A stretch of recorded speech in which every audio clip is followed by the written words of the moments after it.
안녕하세요. 평생학교 시청자 여러분. 중국어과 교수 유영합니다.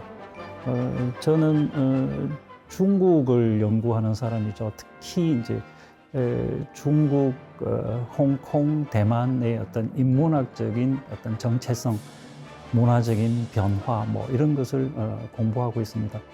최근에는 이제 대만에 집중하고 있는데요. 오늘 여러분들과 대만에 대해서 생각을 해보도록 하겠습니다. 대만의 면적은 또 우리가 한국 사람들이 알기로는 이제 되게 작다고 자꾸 작다고 이렇게 인식을 하고 있거든요. 사실 우리 남한보다 작습니다. 한 3분의 1 크기 정도 됩니다. 근데 생긴 거는 이제 고구마처럼 생겼거든요. 제가 손바닥 가지고 자꾸 설명하는데 손바닥하고 비슷하게 생겼어요. 이렇게 동쪽은 거의 산악 지역입니다. 산악 지역이고 서쪽은 평야죠. 그러니까 가도 그 끝이 없는 평야입니다.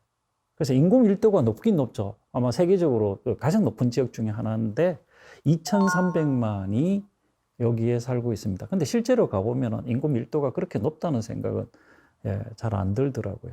그래서 우리가 많이 가는 곳은 이제 타이베이, 뭐 제일 북쪽에 이제 타이베이, 그다음에 타이종, 그다음에 타이난 뭐 이렇게 있습니다. 그러니까 길다 보니까요. 기온 차가 분명히 굉장히 큽니다. 타이베이하고 이 타이난하고의 기온 차가 10도 이상 날 때가 많습니다. 그래서 겨울에는 타이난 지역으로 가라. 최근 아시다시피 대만에 대해서 많은 얘기를 하고 있습니다. 전 세계적으로 대만을 집중하고 있는데요. 물론 뭐 정치 문제도 있고요, 경제 문제도 있고, 문화적으로도 그렇습니다. 특히 또 여행지로서, 최적의 여행지로서 한국인들에게 다가오고 있거든요. 예를 들면 숫자로 보니까요, 2019년도 코로나 직전에 한국 사람들이 한 150만 명 정도가 대만을 방문을 했습니다. 그래서 한국인이 가장 좋아하는 여행지 중에 하나다 이렇게 얘기할 수 있습니다. 우선 가깝다는 것부터 이야기할 수가 있겠죠. 2시간 반 정도 비행기를 타면 되니까 딱 지루하기 전에 밥 한번 먹고 내리면 되는 곳이고요. 무엇보다도 이제 그렇다면 가치가 있어야 되거든요. 갈 만한 가치가 있느냐?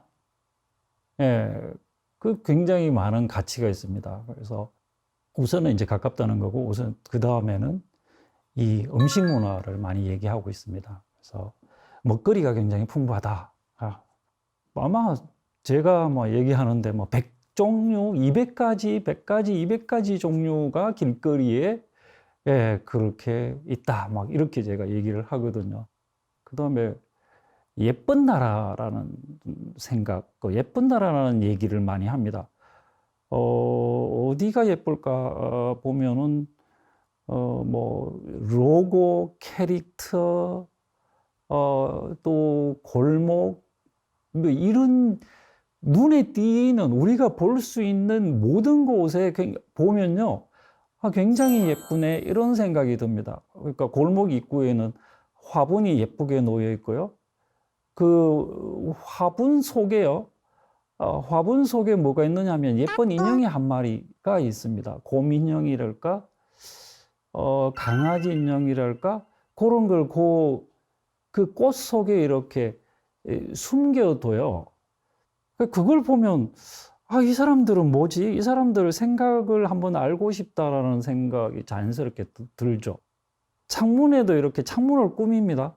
창문을 이렇게 뭐 예쁜 리본을 묶어 놓는다든지, 또 예쁜 인형을 창문에 이렇게 가지런히 놓는다든지, 곳곳에 뭐 거의 모든 골목, 모든 창문에 그렇게 되어 있다는 거는 이거 뭔가 다르다. 그럼 이 사람들의 생각이 도대체 뭘까? 이 뿌리는 뭘까? 왜 이 사람들은 이렇게 해놓을까? 그런 질문들이 막 계속 이렇게 샘솟는 거죠. 이게 이제 우리가 여행을 하는 목적 중에 하나입니다. 그러니까 이 사람들은 왜 이럴까? 왜 우리와 다를까 하는 것을 끊임없이 이제 문제를 던져주니까 우리 두뇌가 계속 자극을 받는 거죠. 생각하는, 사고하는 힘을 길러주니까 이제 우리가 많은 사람들이 얘기를 하고 권유하는 여행을 많이 해라 하는 얘기를 하는 거죠. 그러니까 그 다음에 이제 또 얘기할 수 있는 거는 표정이 굉장히 밝습니다. 그래서 이 중국어에 그런 표현이 있습니다. 그러니까 표정 자체가 선업을 쌓는 일이다. 그런 표현이 있거든요.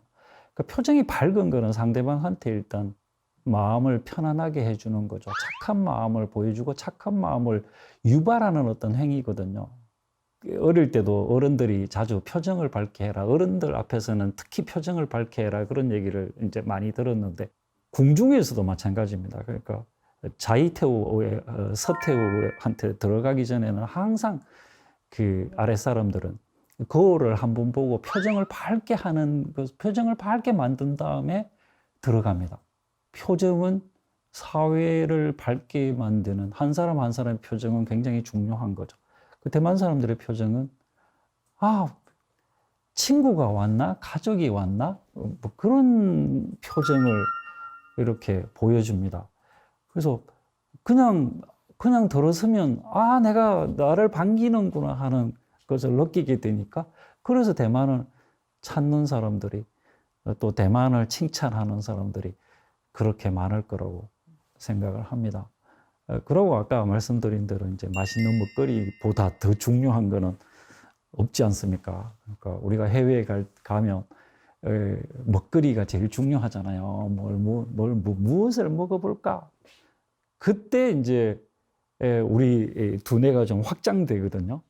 무엇을 먹어보면 이게 우리 뭐하고 다르다. 이게 맛이 뭐하고 비슷해? 안 비슷해? 그게 굉장히 의미가 있죠. 또 움직이면서 먹을 수 있는 특징들, 그런 메뉴들이 굉장히 많아요. 그러니까 만두, 제가 이제 대만을 만두의 나라라고 이렇게 얘기를 했거든요. 그 만두가 이제 형태가 굉장히 많잖아요. 군만두, 찐만두, 뭐 튀김 만두, 뭐 화덕 만두, 종류가 엄청나게 많거든요. 그게 길거리 가면서 곳곳에서 눈에 떠있는 거죠. 먹거리로서의 대만도 굉장히 또 재미있습니다. 물론 그게 문화적인 배경이 있습니다. 그래서 그거는 차차 말씀드리도록 하고요.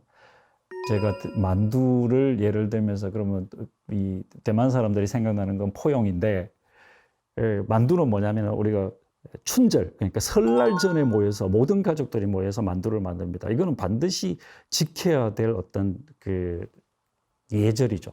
가족 간의 예절입니다. 그러니까 전날은 와서 가족들끼리 만두를 만들거든요. 그 다음날 이제 설날 아침에 먹을 만두를 만드는 거죠. 그 만두는 뭐냐면 안에 굉장히 많은 재료들이 들어갑니다. 그걸 하나의 어떤 밀가루로 만든 주머니 안에 넣는 거잖아요.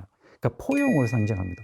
그러니까 가족들끼리 그동안 섭섭한 게 있으면 다 안에 넣어서 우리 다 같이 사는 의미를 되새기자 하는 그런 포용의 의미가 있어요. 그래서 대만은 그런 만두가 곳곳에서, 특히 또 대만 사람들이 만두를 좋아하는 이유가, 저는 대만의 어떤 역사와 문화, 경험들을 한꺼번에 보여주는 이미지로서의 완벽한 이미지가 아닌가, 그렇게 생각을 하거든요. 그러면 대만 사람들이 그냥 계속 포용만 하느냐? 그건 또 아닌 것 같아요. 대만 사람들은 절도가 있어요. 그러니까 굉장히 정확해요. 그래서 저는 대나무를 보면서 또 대만의 절도를 생각하거든요. 대만 사람들하고 이렇게 업무적으로 또는 회의와 관련해서 메일을 주고받다 보면 이 사람들은 이렇게 철저하구나 하는 걸 느낍니다. 그러니까 확인하고 또 확인하고 또 확인하는 메일을 계속 주고받습니다. 이 나라가 그러면 두 개 다를 갖췄네? 제가 좋아하는 두 개 다를 갖췄네요. 그렇게 생각했어요. 그러니까 포용과 절도 두 개 다가 있으면 되는 거 아닙니까? 사회가 모든 사람들을, 모든 가치를, 모든 다름을 포용할 수 있으면 되는 거고요. 그 다음에 절도가 있어야 또 사회가 유지되는 거 아니겠습니까? 그래서 이상향으로서의 대만을 자꾸 저는 생각하게 되는 거죠. 그래서 그 결과는 이제 아마 다양한 식민 경험일 테고 또 다양한 문화가 또 공존하는 다양한 민족이 또 공존하는 그런 어떤 경험, 체험의 결과라고 저는 생각을 하거든요. 그래서 작지만 강한 나라라고 이제 얘기를 많이 하는데 그거에 대해서 인문학적으로 한번 살펴보는 시간이 되었으면 좋겠습니다. 그래서 첫 번째 시간이니까 왜 사람들이 대만에 주목하는지, 여행을 가는지, 대만의 가치가 무엇인지, 대표적인 이미지가 무엇인지에 대해서 말씀을 드렸습니다. 우리가 대만을 안다고 많이 간다고 하지만 사실 대만에 대해서 얼마나 알고 있느냐 여기에 대한 물으면은 좀 자신 없을 수 있기 때문에 대만을 인문학적으로 한번 생각해보는 시간을 갖도록 하겠습니다. 감사합니다.